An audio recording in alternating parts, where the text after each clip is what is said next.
Covid-19 keseliniň dünýä ýaýramy dowam edýär. Merkezi Aziýanyň we Türkmenistan bilen goňşy döwletleriň hökümetleri günde täze kesellänleriň hasap alynanlygyny habar berýärler. Dünýäde koronavirus ýokaşan adamlaryň sany 5,19 miliona ýetdi. Bu aralykda Türkmenistanda Covid-19 keseliniň ýokdugyny aýdýan hökümet goňşysy Eýran bilen serkedini açmagy planlaşdyrýar we karantin zowlaklaryny köpeldýär. Azatlyk radiosynyň Libapdaky habarçysynyň sözlerine görä Türkmenistanyň diňe bir gündogor welaýatynda azyndan 3 sany karantin zonasy döredilipdir. Libapda 3 ýerde karantin zonasy bar. Kerki şäherinde Farabda, Şeýle welaýatynyň ýokunç keseller hastahanasynda. Ýokunç keseller hastahanasynda 88 adam saklanýar. Kerkide 100, Farabda 50 adam saklanýar diýip Libapdaky habarçymyz 29-njy maýda aýtdy. Onun sözlerine göre karantinde saklanýanlaryň arasynda ýük uçarlaryň ekipaj agzalary bar. 29-njy maýda gije saat 10:30-da Türkmenabada Il-76 ýük uçar geldi. 9 adamdan ibarat ekipaj karantina salyndy diýip habarçymyz aýdýar. Onuň welaýatyň saglygy saklaýyş edarasyndaky çeşmelere salgylanyp habar bermegine görä agzalan karantinlerde Covid-19 bilen hiç kim hasap almandyr. Karantinde saklanýanlar 2 ýezek test tapşyrýarlar. Bu olaryň öz hasabyna amalaşdyrylýar we 100 manada durýar. Maýyň ortalarynda Libap welaýatynyň häkimetleriniň Türkmenabadda Covid-19 bilen kesellemekde guman edilýänleri saklamak üçin karantin zonasyny giňeldiýänligi habar berilipdi.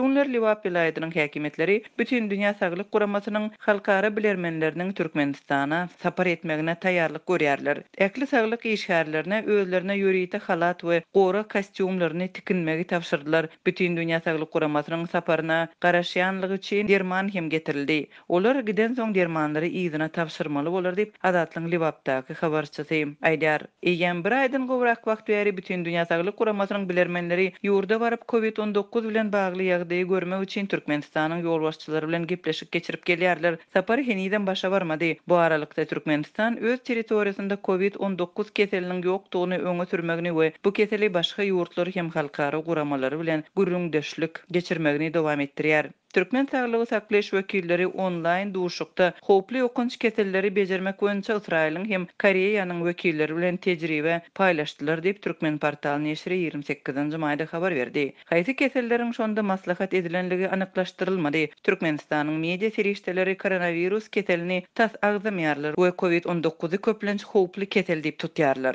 1-nji iýunda Türkmenistanyň we Eýranyň özara serkediniň açylmagyna garaşylýar. Bu arada Eýranyň Mehr agentligi Gümrük edarasynyň metbuat wekiline salgylanyp habar berýär. Maglumaty görä Ruhullo Latifi Eýranyň Türkmenistan bilen serkediniň global pandemiýanyň fonunda saglygy saklaýyş boýunça protokollaryň berjaý edilmeginde 1-nji iýunda gaýtadan açyljagyny 27-nji maýda aýdypdyr. Türkmenistanyň günnäger sebitlerini turan tupanyň bir aý çemesi wagtsoň Onuň netijeleri we pida bolan adamlar baradaky maglumatlar henizem gümürtükligine galýar. Azatlyk radiosynyň habarçylary maglumat gümürtükliginiň arasyna harasatyň netijelerini öwrenmäge synanşýar. 29-njy maýda habarçymyz harasatdan soň aradan çykan 3 adam we maýyp galan bir adam barada maglumat berdi. Lewap welaýatynyň çärji we trawyny atasy bilen onuň 1-nji derejeli maýyplygy bolan ogly 2 adam harasatdan soň öýlerini dören ýangynda yaralanyp soňra Lewabyň welaýat hastahanasyna aradan çykýar. Harasatda welaýatyň elektrik üpçünçligi kesilenligi sebäpli olar gije şem ýakyp ýatypdyrlar diýip habarçy aýtdy. Çärji we trawyny ýene-de bir maşgalada 22 ýaşly ogly bilen onuň ejesiniň harasat wagtyny öýleriniň aşhanasyna olaryň üstüne diýwar ýykylýar. Ogly aradan çykýar, ejesi ýykylan diýwardan ejir çekip 1-nji derejeli maýyp bolup galýar. Habarçy harasatyň netijesinde maýyp galan adamlaryň has köpdigini habar berýär. Mundan odan Azatlyk radiosynyň habarçylary Lewap we Mary welaýatlaryna ýüze çykan harasatyň netijesini azyndan 35 adamyň aradan çykanlygyny habar berdiler. Türkmenistanyň hökümeti we döwlet media serişdeleri bu tebigy helakçylyk barada henide çenli dil ýarmaýar. Gynançakda ölen adamlar barada maglumat almak, olaryň atlaryny we ölüm ýagdaýlaryny anyklamak gaty kyn. Şäher ilaty munyň üçin jeza çekmekleriniň mümkinligini bilip artykmaç geplemekden gorkýar diýip Türkmen Nokot News neşri 28-nji maýda harasat barada çap eden soňky habaryny aýtdy. Neşrin habaryna görä harasatdan soň Lewabyň merkezi Türkmenawa şäheriniň Görogly Silgäkiniň hemde Gökbazyryň gawatlaryna ýaşaýyş jaýlarynda elektrik we suw üçinçiligi häli işini kesilip durýar. 27-nji maýda takminan akşam saat 8 töwereklerinden daňdan saat 3-çeni tutuş şäherde çyra ýokdy diýip neşir ýazýar. Azatlyk radiosynyň habarçysy hem regionyň hadasyz elektrik üçinçiligi barada maglumat berdi.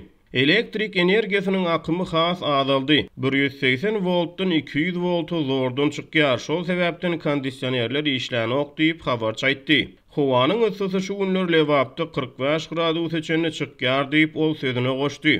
Onun maglumatlaryna görä Sewitin ilaty harasatyň izde galdyran weýrançylygyny aradan aýyrmakda ziyan ýeten jaýlary dikeltmek üçin zerur bolan guruluşyk materiallarynyň üçinçiligi bilen bagly käbir kynçylyklara sebäp bolýar. Habarçy Lewapda çüýüň bahasynyň 2 hisse gymmatlanlygyny, üçek basyrgylaryny täzeden dikeltmek üçin ýaşaýjylaryň harasatyň ýany galan gaçan egri çüýlerden peýdalanýanlyklaryny, bu işlere Türkmenawadyň jemaat hojulugynyň işgärleriniň hem gatnaşýanlygyny habar berdi. Mardan gelýän şifrler asla satuwdan ýitdi diýip Lewaply habarçy aýtdy.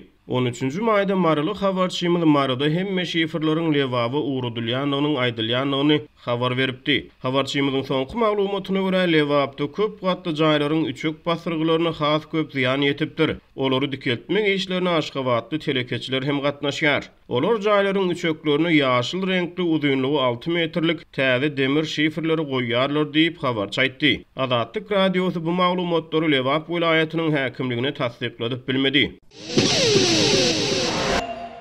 Human Rights Watch guramasy Türkmenistanda erkekler bilen jinsy gatnaşykda bolan erkekleriň türme basylmagynyň dowam edýändigini aýdyp, Aşgabatda homoseksuallykda aýplanyp tutsak edilen belli şowmen ýigidiň we başga bir näçe adamyň 2 ýyl türme tutsaklygyna hökm edilendigi barada beýanat ýaýratdy. Sewitdäki garaşsyz habar beriş serişdeleri mart aýynyň ortalarynda Türkmenistanda belli şowmeniň we onuň bilen bilelikde ýurduň show business puwdowunaky ady belli şahsiýetleriň tutsak edilendigini habar berdi. Olaryň käbirleri tutsaklykdan çykmagy başardy. 7-nji maýda Türkmen suwdy şowmeni we başga bir näçe adamy jinsy gatnaşyklar bilen baglanşykly 2 ýyl türme tutsaklygyna hökm etdi diýip adam hukuklaryny gorap çykyş edýän guramanyň 26-njy maýda ýaýradan beýanatynda aýdylýar. Ýatlasak, aprel aýynyň ortalarynda Türkmen News neşri Aşgabatda belli şowmen ýigidiň homoseksuallykda aýplanyp tutsak edilendigini habar beripdi. Şonda neşir adynyň we familiýasynyň diňe baş harplary bilen tanıştyrılan bu ýigit bilen bagly wakanyň martyň ortalarynda ýüze çykandygyny we bu maglumaty özüniň ençeme çeşmesine tasdiklatmagy başarandygyny aýdypdy.